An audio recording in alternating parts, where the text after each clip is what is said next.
ఒకప్పుడు ఒక అందమైన హరిత అడవిలో అందరి గౌరవానికి పాత్రమైన శక్తివంతమైన సింహం నివసించేది. అది ఆ అడవికి రాజుగా గుర్తించబడింది. దాని బలం మరియు ధైర్యానికి ప్రసిద్ధి చెందింది.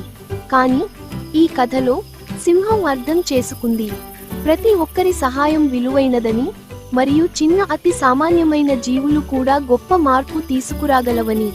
ఇది దయ, స్నేహం మరియు పరస్పర సహాయంపై ఆధారపడిన చక్కని కథ. సింహం మరియు చిన్న ఎలుక కథ మొదలు పెడదాం. ఒకప్పుడు పెద్ద పచ్చని అడవిలో ఒక శక్తివంతమైన సింహం ఉండేది. ఒక సూర్యకిరణాలు పొడిసే మధ్యాహ్నం సింహం చెట్టు నీడలో నిద్రపోతోంది.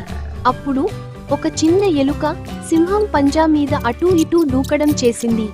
అప్పుడు సింహం మేల్కొంది. నా నిద్రను ఎవరు భంగం చేసింది? సింహం గర్జించింది. ఎలుకను తన పెద్ద పంజాతో పట్టుకుంది. ఎలుక భయంతో వణికింది. శక్తిమైన సింహమా, దయచేసి నన్ను వదిలేయండి. నేను చిన్నవాడినైనా ఒకరోజు నీకు సహాయం చేస్తాను. సింహం నవ్వింది.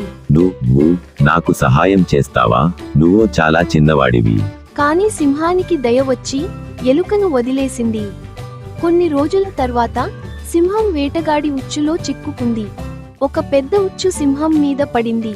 అది బయటకు రావడానికి ప్రయత్నించింది, కానీ అది విఫలమైంది. సింహం గట్టిగా గర్జించింది, సహాయం కోసం అడిగింది. సింహం గర్జన విని చిన్న ఎలుక అక్కడికి పరుగెత్తింది. చింతించవద్దు శక్తిమైన సింహమా, నేను నిన్ను రక్షిస్తాను. ఎలుక తన పదునైన పళ్లతో ఉచ్చు తాడు కోసింది.